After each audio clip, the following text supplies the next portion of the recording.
Cockroaches and kittens. Spiders? I don't know. Yes. It's you again. You again. Maybe Kim needs two. Dude, I kept one. I don't need one. I already have my staple. I want to make two. I don't feel like make a wall. All right, we ready?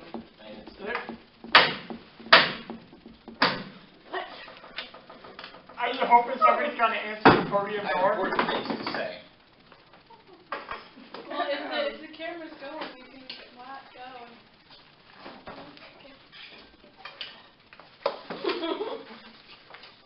That would flat all over Anna's face. No, don't do it. That'd be really funny. Then I squirt water into it. It's cold too. Be prepared. What I have in this mug right here Coffee. is not coffee. Energy drink. Is it tea? It is a tea, No. but it's like a Indian tea, Kim. Sorry. I don't know who that was. This is basically a movie theater, and you can be kicked out for that kind of behavior. I sincerely apologize. And then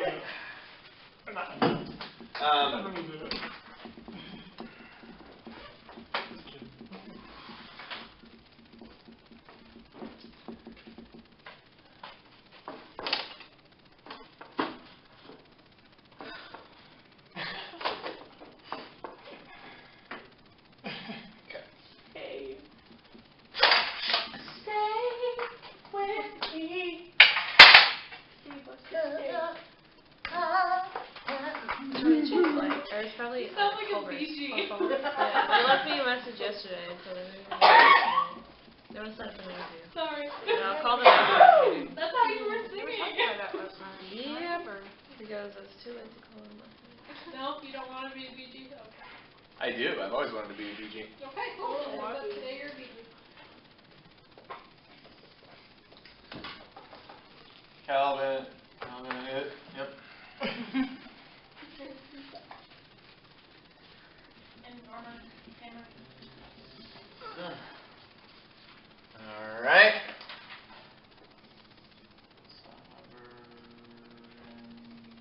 Sovereignty. Will.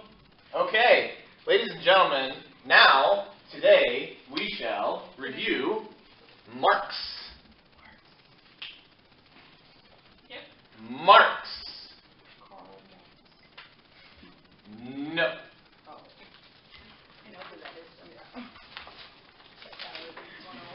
All right, what does the M stand for with Arminianism? Mostly praise. Bam.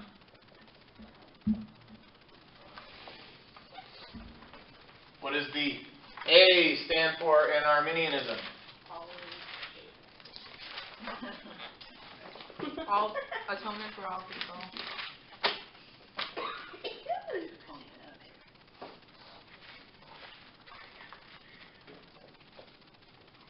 All right, what does the R stand for in Marx?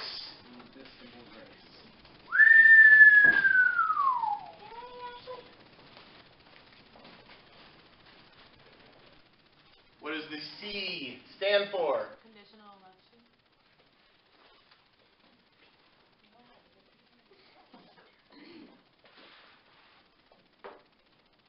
What does the S stand for? Security and privacy.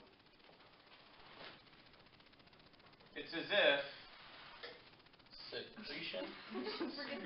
secretions in Christ. What's the word? Conditional. Conditional. Coditional. Purity in Christ. All right. Very good. Good job, ladies and gentlemen. I appreciate your ness. Calvinism. What's the word for this one? The acronym? Flower. Flower. It is a flower. Facts. Tulip. It's My acronym shouldn't be in. I I've known Amy for some time now, and spent a lot of time together. A lot of time together. She's been my intern. Lots of meetings. CMOC. And so now I shall see her and mock her once again. One of Amy's greatest strengths is knowing when a thought enters her mind, when to speak that thought and when not to speak that thought. Definitely the greatest strength.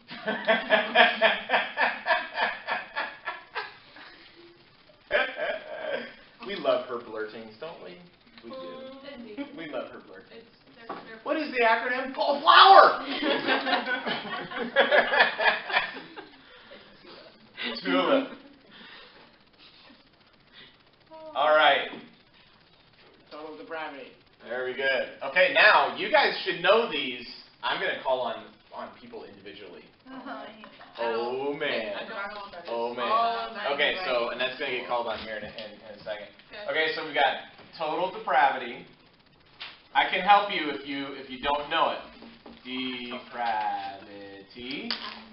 All right. All right, Megan, what's the U? Excuse me. All right, Megan, I'm going to help you. This one is opposed to this one. Unconditional election. There we go. Good job. I knew you knew it. Barely.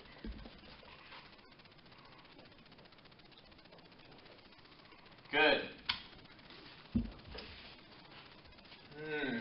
Ooh, Kim wasn't even here for this one. What's this one? L. Does it relate to the other one? It relates to this one. This one is atonement for all. So this is kind of like unlimited atonement. Unlimited atonement. Unlimited atonement.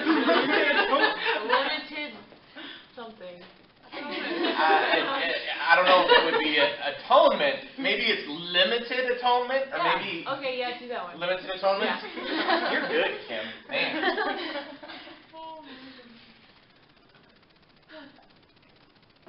Bam! I is gonna go to Nathan. I haven't done any of these acronyms. It's related to this one. Irresistible grace. Very good.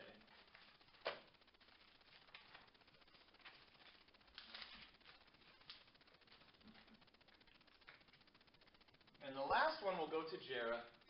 I forgot to do the reading.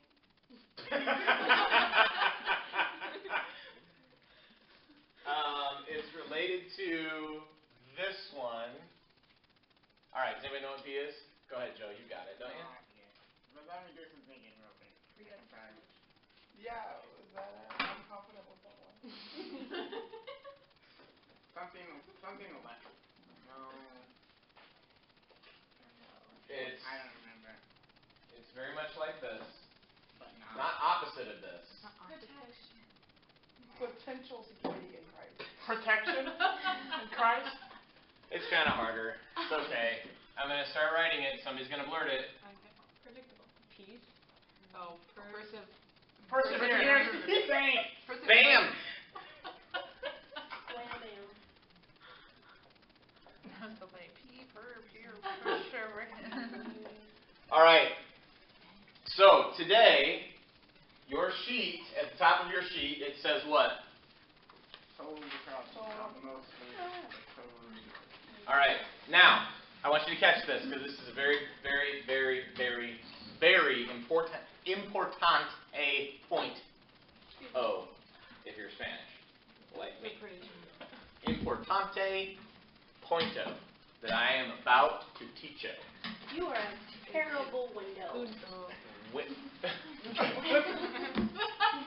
All right. Here is all you need.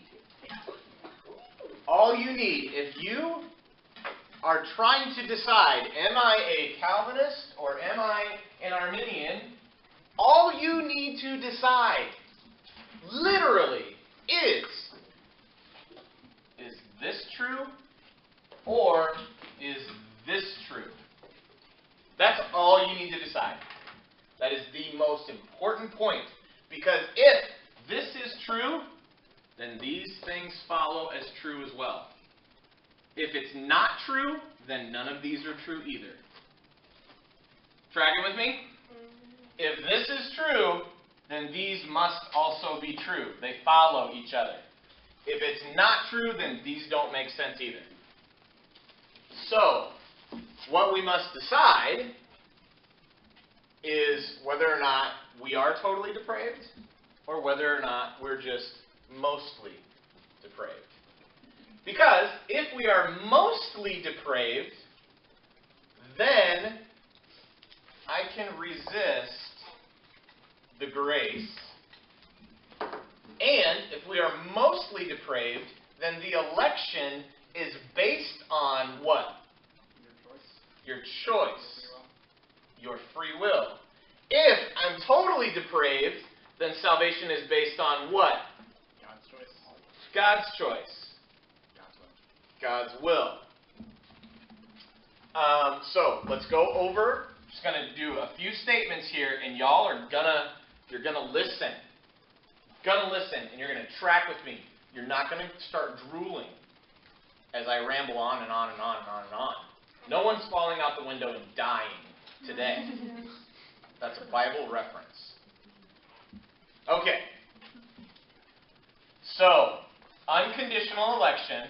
So if I am totally depraved, meaning I cannot please God, there is nothing I can do to get salvation. It has nothing to do with me. I am dead in the water, floating, dead. I am not alive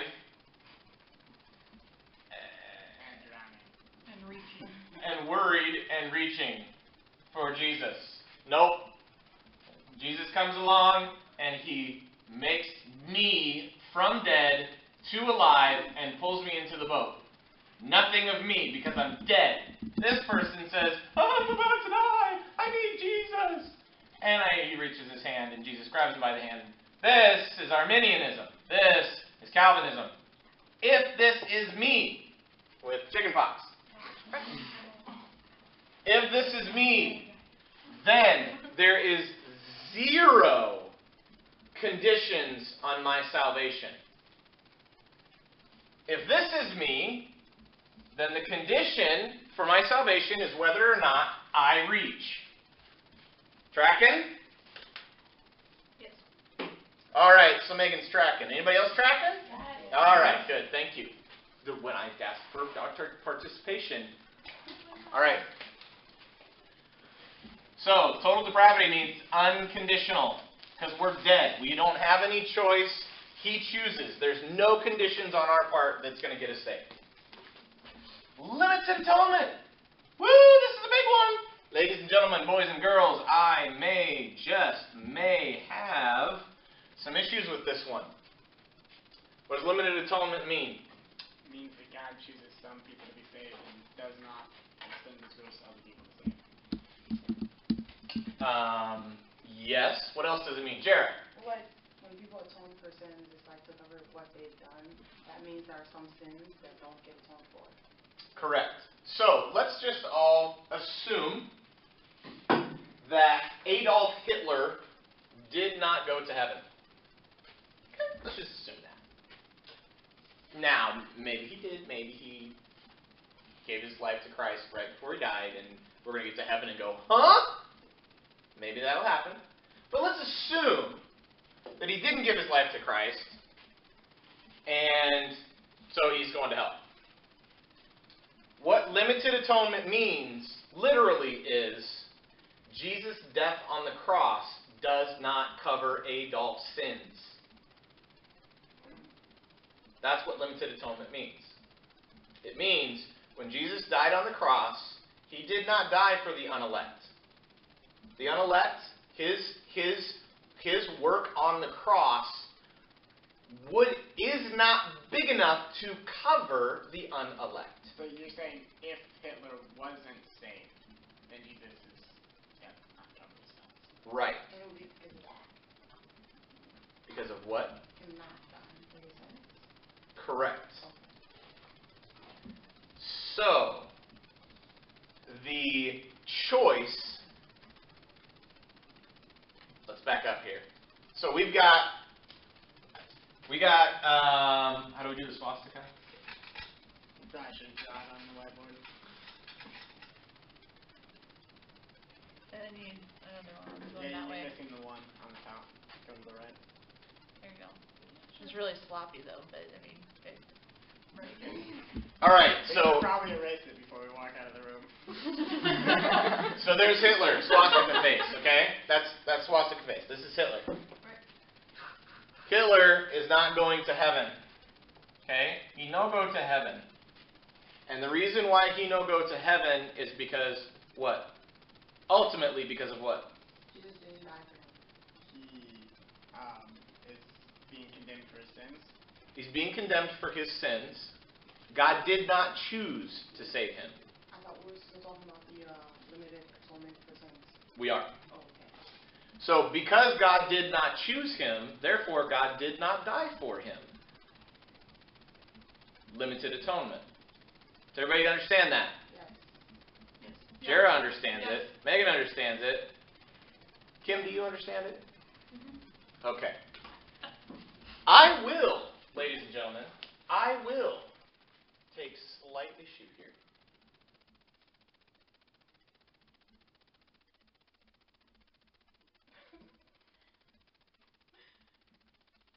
All right, we'll get to that. That'll be an exciting conversation.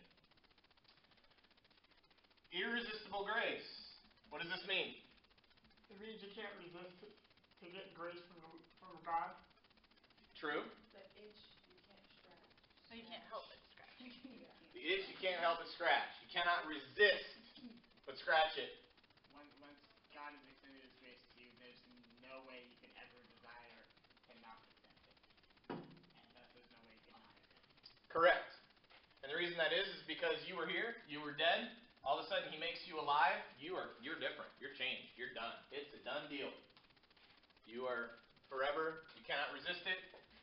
He chose it. He made it happen. He is that powerful to make this work.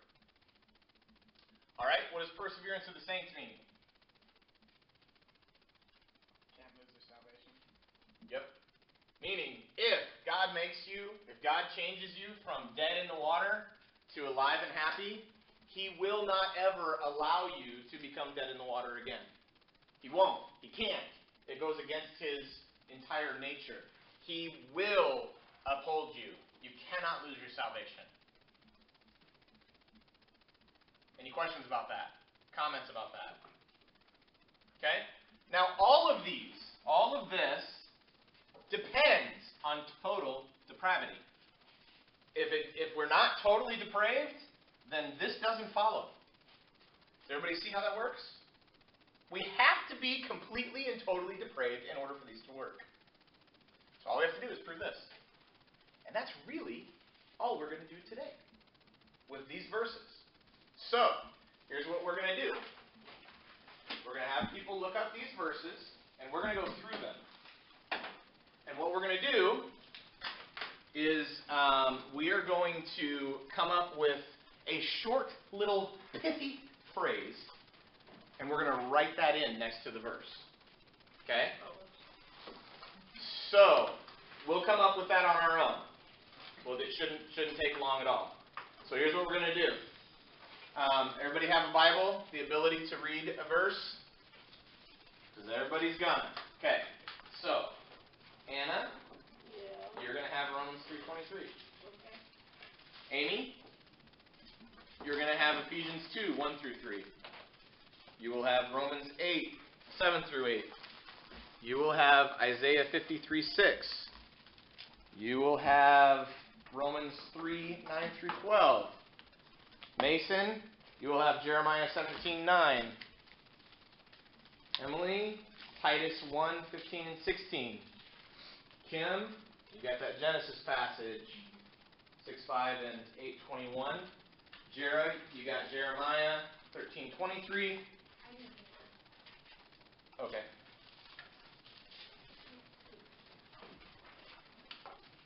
Okay. You will start with Matthew 7:16. Bam, that'll be you. You will have John 3:20. Anna, you'll have Isaiah 64:6. Then Amy, 1 Corinthians 2:14. Joe, 1 Corinthians 1:18, 21 and 24. Nathan, Matthew 11:27.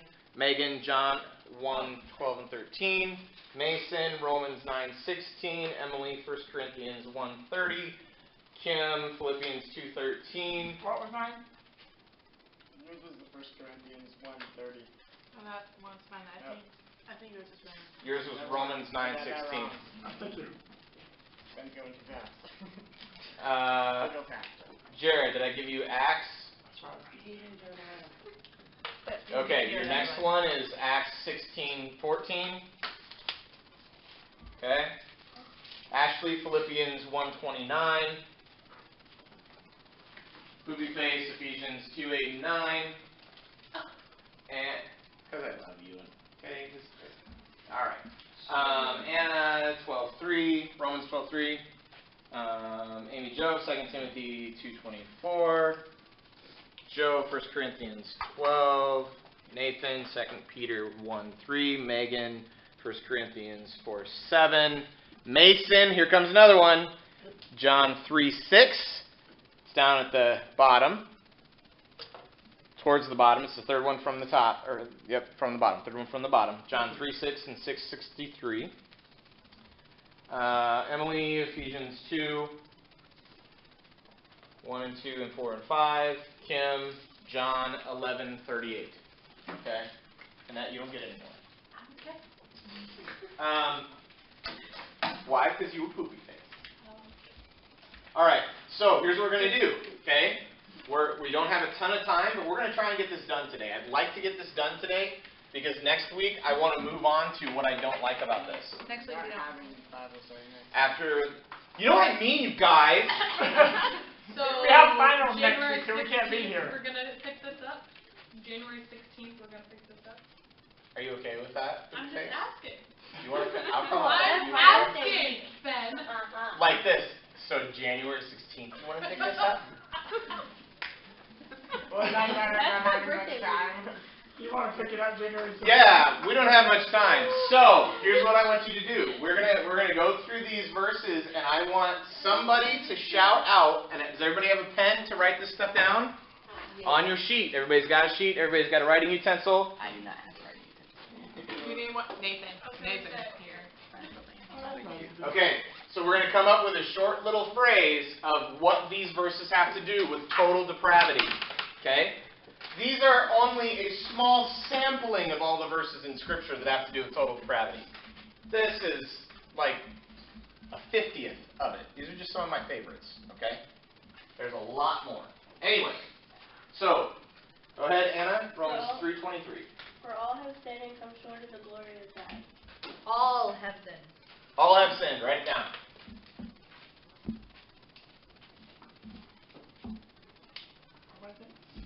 Ephesians 2, go ahead, 1 through 3. When you were dead in your trespasses and sins, in which you once walked, following the course of this world, following the prince of the power of the air, the spirit that is now at work in the sons of disobedience.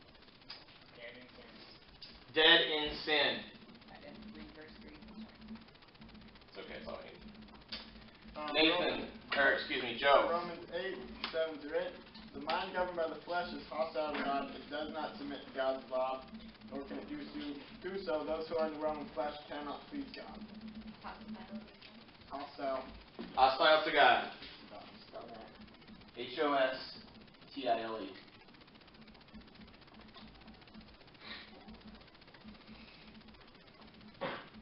Nathan, Isaiah 53. Okay. We all, like sheep, have gone astray. Each one of us have turned to his own way, and the Lord has laid on him the iniquity of us all.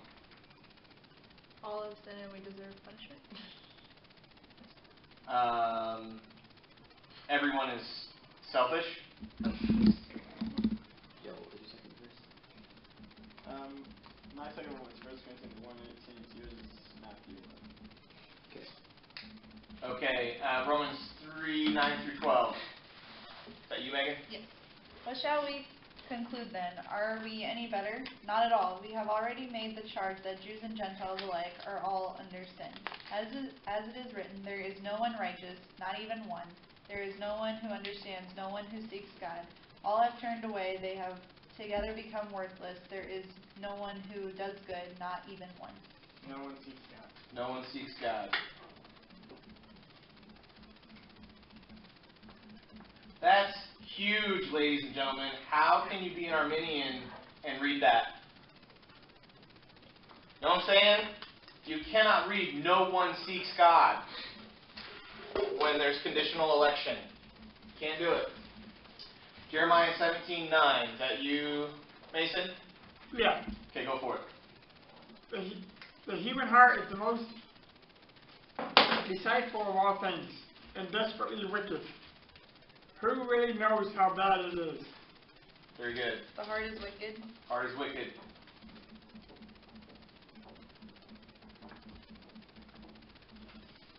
All right.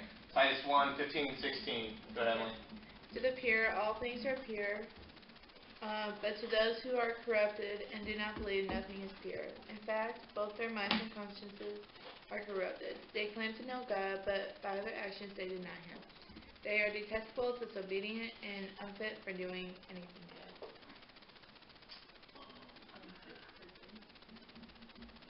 What was the corrupted mind? Mind is corrupted? Yep. I like that one. Not that yours was wrong, Amy. Not better, just... Okay, better. Kim, Genesis 6 and those. You got them. The Lord saw how great man's wickedness on earth had become, and that every inclination of the thoughts of his heart was only evil all the time. And I think 8:21 is virtually the same thing. Yeah, the Lord smelled the pleasing aroma and said in his heart, "Never again will I curse the ground because of man, even though every inclination in his heart is evil from childhood. And never again will I destroy all the living creatures as I have done." That's huge. He says, I'm not going to destroy this again, even though every inclination of his heart is evil all the time. Still, after the flood, that's huge. So, only evil all the time. Only evil all the time. Can the Ethiopian change his skin, or the leopard his spots? Then may ye also do good, that are accustomed to do evil. There will I scatter them, all the stubble, as the stubbles that passeth away by the wind of the wilderness, the wilderness. Yeah. This is thou lot, like the portion of thy measures from me, saith the Lord, because thou forgotten me and trusted in falsehood.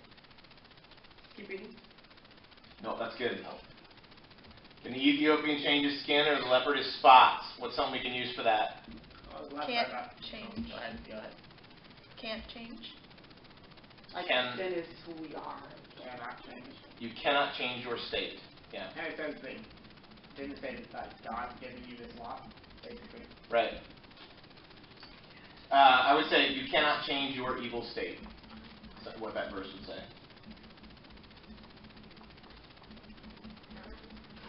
A good tree cannot bring forth evil fruit, neither can a corrupt tree bring forth good fruit.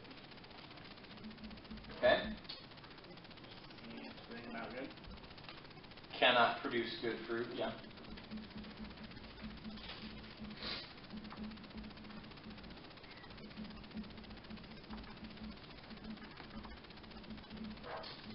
John 3:20. For everyone that doeth evil hateth the light, neither cometh to the light, lest his deeds should be reproved. We hate the light.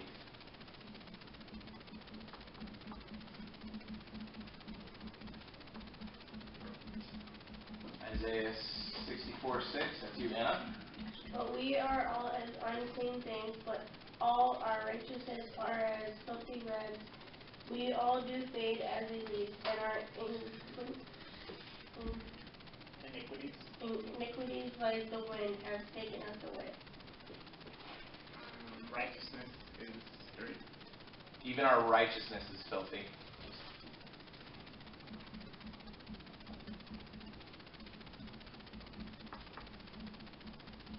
Here's a little tidbit for that.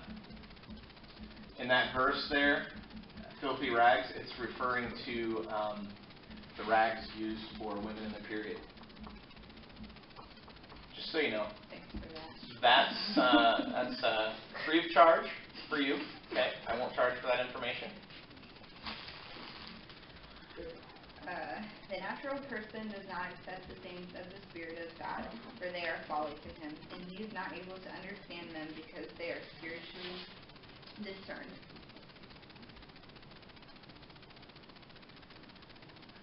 Cannot understand God. Can't understand the things of God. Impossible to understand the things of God. I have a question. Yeah.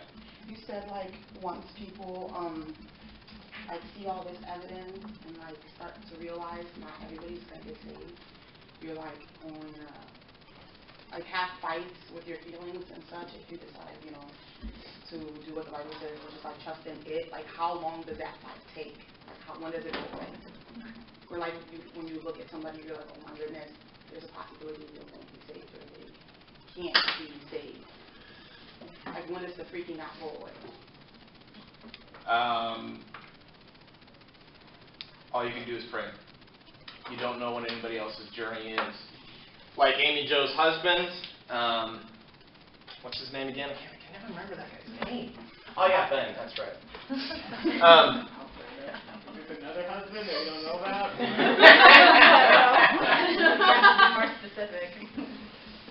Ben is Pastor Pete's son, and Pastor Pete spent 21 years praying for his son's salvation because Ben was a wayward young man. All kinds of drugs and alcohol, and just living a completely and totally depraved lifestyle his whole life. And Pete prayed and prayed and prayed. And finally, a few years ago, it happened. And Ben accepted Christ, and he is completely different now. Total 180.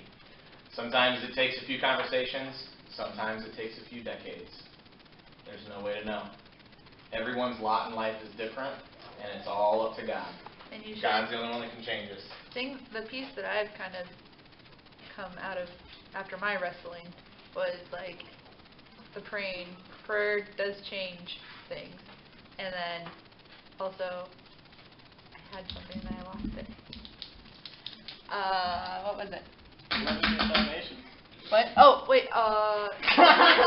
What'd you say? He said it was your salvation. And I said it wasn't your salvation. He said it was your salvation. He believes That, it. He okay, believes well, it. I remembered it, so don't let me, Sorry. I'm going to say it before I forget. Dang it, Joe! I love that. That happens to me all the time. It'll come back. Shout it out as soon as don't give up. Like, don't just assume that they're going to go to hell. Yeah. Don't be like, oh, well, there's no hope. I've talked to them like 10 times and they haven't changed. Like, don't give up. Because that's quitters talk. Because this lady we go to Bible study with, she's like struggling with her daughter, and like she's helped, she's planted seeds with other people, like her brother has recently came to Christ, or Christ came to him, I don't know. But he's like started going to church and trying to make his life better, and like other people, and she always opens her home to people, and she just like tries her best, and she believes in God. But her daughter like thinks is wanting to get married for wrong reasons. Like now is like saying really mean things to her, and she's been praying and like fasting and hoping for her daughter, but like her daughter's just not budging. So like I don't know if anything you can I just say to her when I see her, but like you can tell it hurts. And then if I go to her with, oh, there's a possibility, because we like sometimes discuss some of the things we talk about in here. If I go to her and say there's a possibility your daughter is not going to be saved and she's going to stay dead, she's going to stay this way, that would hurt so much. Yep. That would Like, hurt what do you very, do? very, very. Especially when you can see it now, but then to tell it, like, to kind of in a way confirm, like, you can pray all your life and we can continue to try, but there's a possibility that, like, none of it's going to do anything. There is that possibility. But, as Megan said, prayer does change things. And prayer can change the mind of God. The prayer of a righteous man availeth much.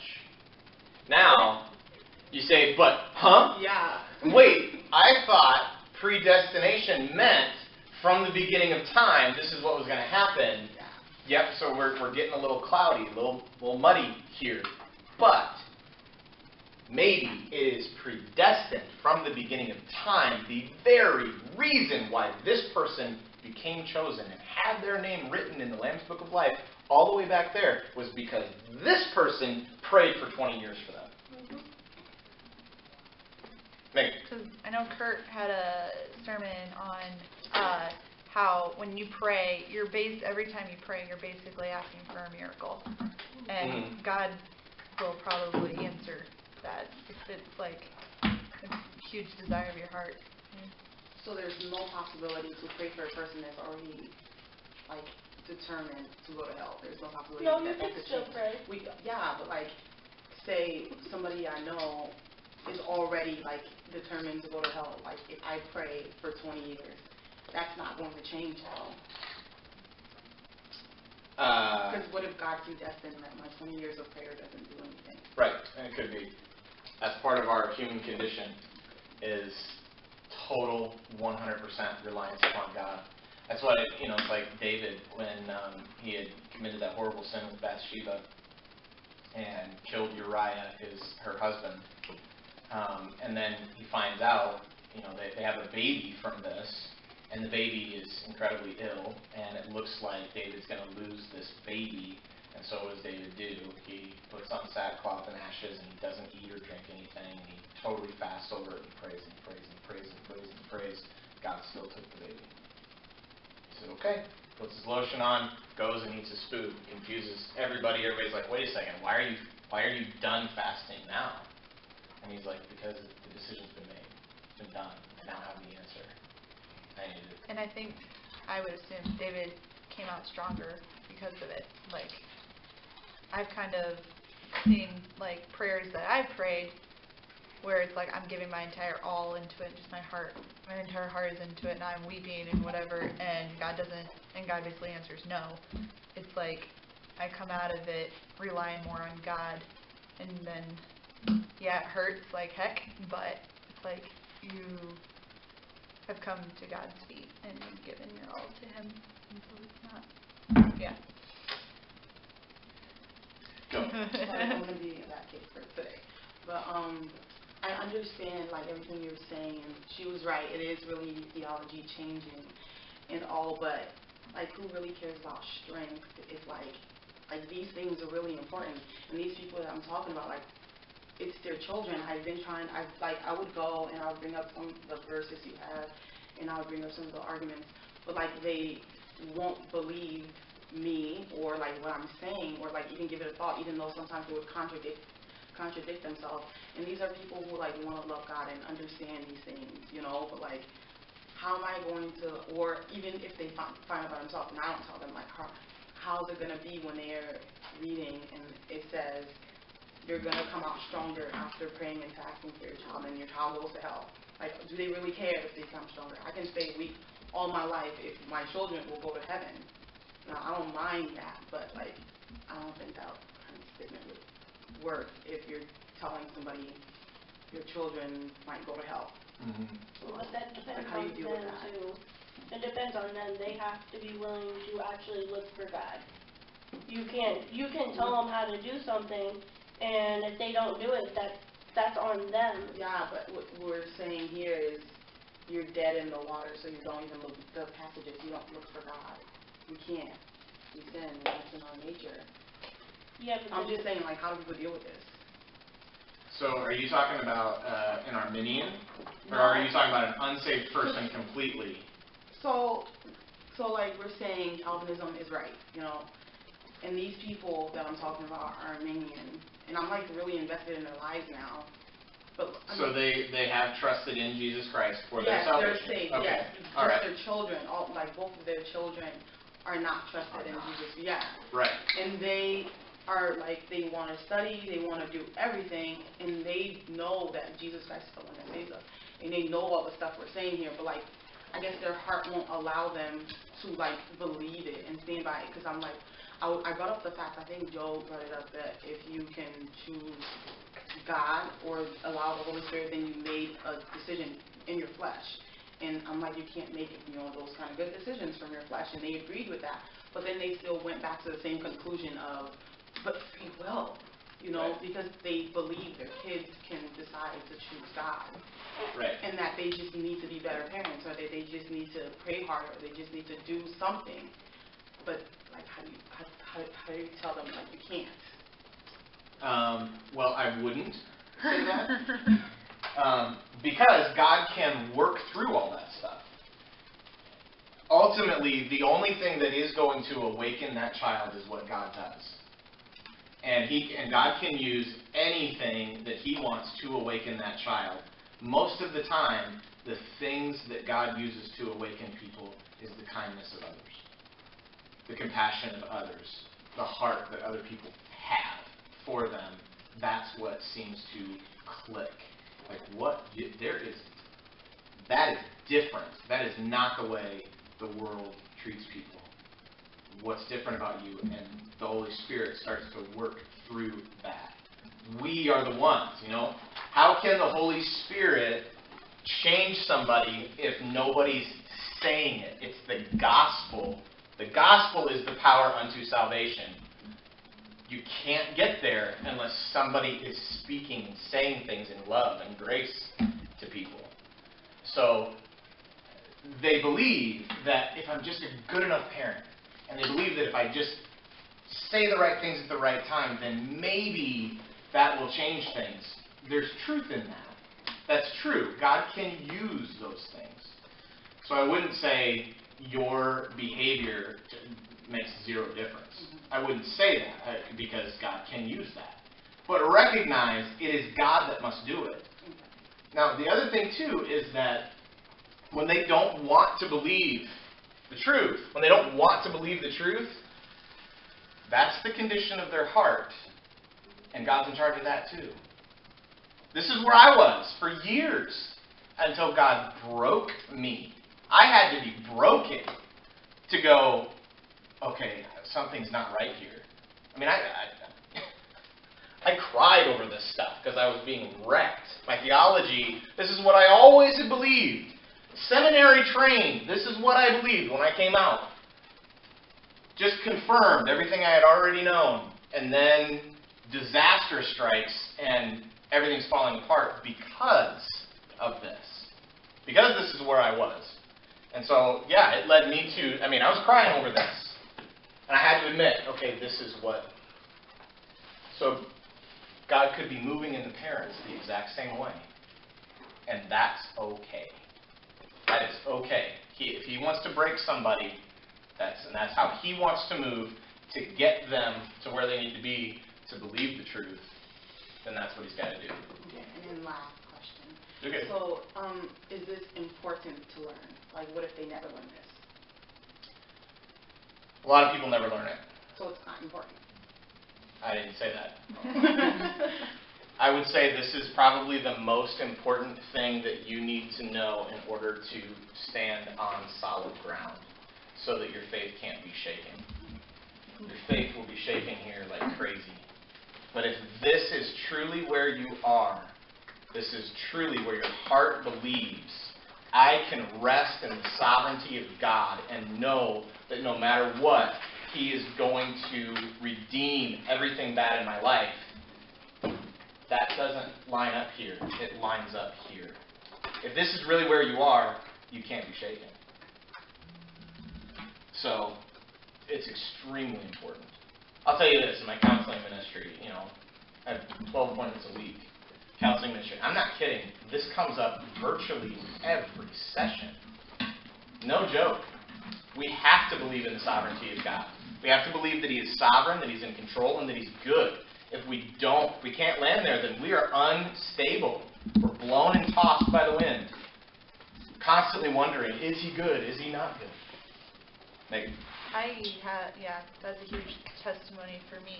Like, I was in a denomination where it was very Arminianism, and I constantly lived in fear of losing my salvation on a daily basis. Absolutely. Because it was like, I can remember talk and sermons about the unforgivable sin. Like, if you doubt God, and it was basically preached, like, if you doubt God even for a second, like, hell, you're done.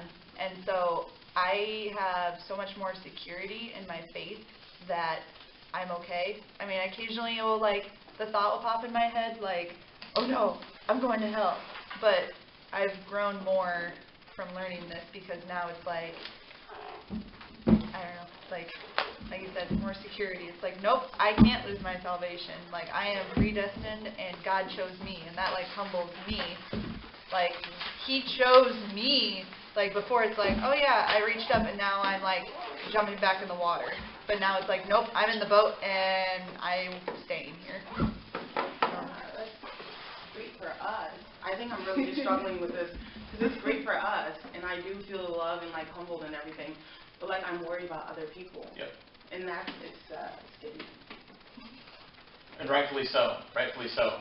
This is why I'm talking to you guys about this. It's because I care tremendously about it, and I want you guys to have the stability that you need when you encounter life stuff, because it's going to happen. So keep your sheets, bring them back.